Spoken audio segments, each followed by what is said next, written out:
Today we will do the spleen. So spleen is also called the blood bank of the human body. So whenever there is any blood loss or the fluid loss anywhere in the body due to any reason, so the spleen supplies the 1 unit of the equivalent to 1 unit of the blood immediately, and this is the graveyard of the RBC, and it is mainly made up of the lymphoid tissue and lies below the left dome of the diaphragm, touching the 9th, 10th and the 11th rib in the upper abdomen.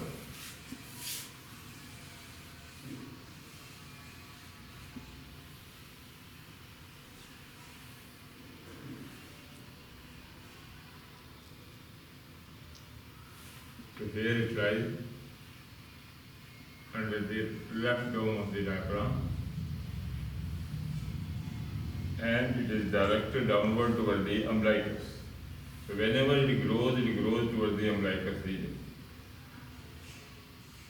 And regarding the morphology of the spleen, it consists of 3 borders and 2 surfaces. One is this border, this is called the superior border, having the notches. So they are called the splenic notches. And these notches, they represent that because of the lobular development of the spleen. The spleen developed in the dorsal mesogastrium by the condensation of the mesodermal cells in the form of groups, in the form of the lobes. All the lobes, they fuse to form the one mass of the spleen. So these notches or the clefts represent the lobular development of the spleen, like the ear, external ear, as well as the development of the kidney is also lobular. Then opposite to this border, this is called the inferior border. And in between the two, this is called the intermediate border. Intermediate border. And it is popularly also known as the hilum. Now, spleen is covered by its own covering that is called the splenic capsule, which develops with the orbit. And this hilum of the spleen receives the tortuous splenic artery, which ramifies in the hilum, and it supplies the red pulp of the spleen. So spleen has got so many afferent lymphatics which is directly open from the periphery just below the capsule. There is a subcapsular space, and this is the collection of the lymphoid tissue. But it does not have got the efferent. So this is the difference between a lymph node and a spleen, that it has got the afferent, but there is no efferent of the lymphatics. Then the hilum also receives from the hilum start the splenic vein also.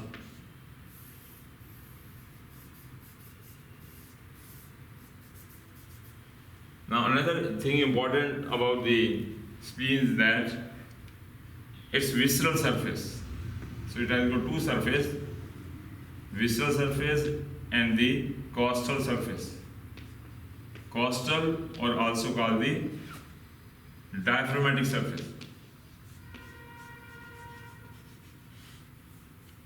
So this is the visceral surface of the spleen, and because of the ligaments attached to the neighboring organs, for example, here lies the left kidney. So left kidney slightly overlaps in this part, this surface, visceral surface of the spleen, and then the tail of the pancreas, it also touches the hilum in the lower part, as the pancreas tail also is there. Then above all, the stomach also touches this surface of the spleen. So this is the gastric impression, this is the renal impression, This is the pancreatic impression. And from here, the transverse colon also touches, and from here it becoming the descending colon. So this is the colic area or the colic impression on the lips. So this much is the gastric area. This surface is called the renal impression. Below this is called the colic impression, and lower part of the hilum, this is the pancreatic tail touches here. So this is the visualization. So when we invert it, see the costal surface or the diaphragmatic surface. So this is how the spleen is visible on the diaphragmatic surface. So diaphragmatic surface, it is having three impressions of the three ribs. Then you have to remember 9th, 10th and 11th ribs. 9th, 10th and 11th ribs. So that is the diaphragmatic costal surface. So the spleen, costal surface or diaphragmatic surface touches the diaphragm, and three ribs are attached to it. And we know during respiration, the ribs they move up and down. During inspiration, the expiration. And because of this, the splenic artery is tortuous.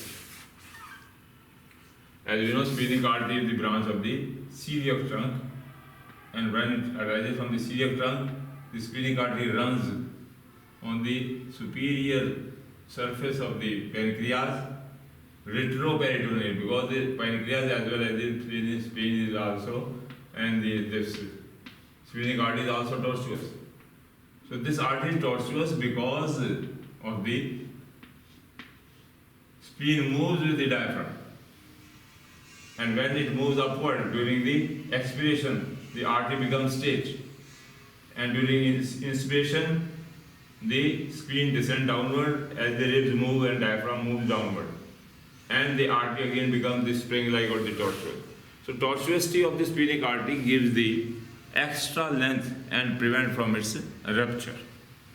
While the splenic vein, it runs behind the posterior surface of the pancreas up to the neck, and behind the neck of the pancreas, as we know, here the superior mesenteric vein meets with the splenic vein to form what is called the portal vein.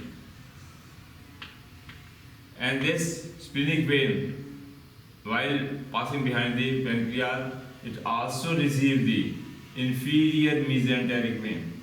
The inferior mesenteric vein also opens into the, so they are the sigmoidal veins. This is the left colic vein, and this is the superior rectal vein. So all these are the veins united to form the inferior mesenteric vein, which opens into the long splenic vein behind the body of the pancreas. So these are the mutual relationship of the structure.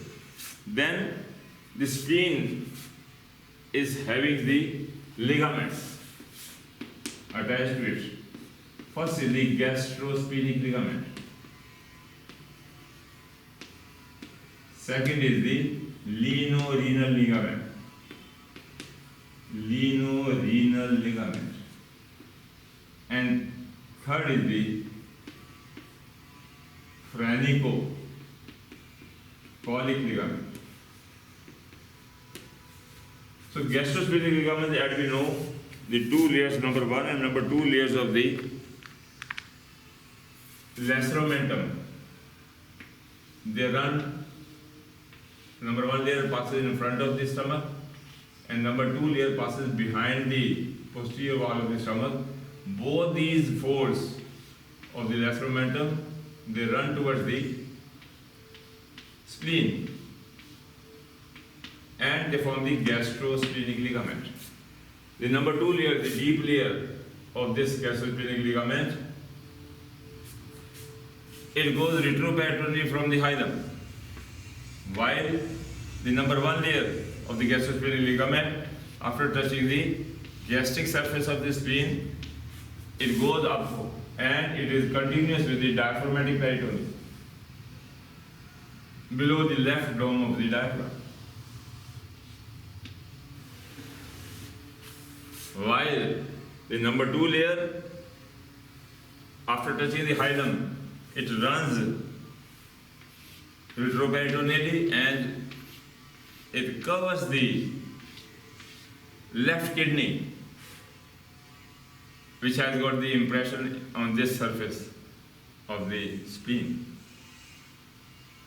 So this is called the lienorenal ligament, and in the lienorenal ligament lies the splenic artery, and the branches of the other artery, that is the short gastric artery and the left gastroepiploic artery, they also lie in the lienorenal ligament behind retroperitoneally, and they supply the stomach after entering into the number 1 and number 2 layer of the greater omentum, which is a vascular layer. So this is how we explain the spleen in the form of the 2 surfaces and the 3 borders. This upper part is sometimes also called the upper border or upper lobe or upper pole, and this is called the lower pole of the spleen. So this is all about the spleen.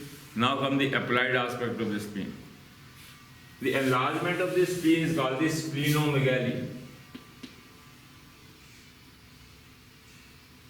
and it is very common in the chronic patients of the chronic malaria. And it is also common in the leukemia, blood cancer. The spleen is also enlarged, commonly. And whenever the spleen enlarges, because of its position, the spleen starts enlarging the lower pole towards the umbilicus. So if in the palpation of the abdomen, in the examination of the patient, we go from the umbilicus towards the right hypochondrial, and in this line, if you find any thick thing, any firm below our finger, normally this part is soft, but when it becomes firm, it is diagnostic of the splenic enlargement. Then the phrenicocholic ligament, as the name suggests, phrenico means diaphragm, cholic means colon, but which colon? It is the transverse colon. As we know, this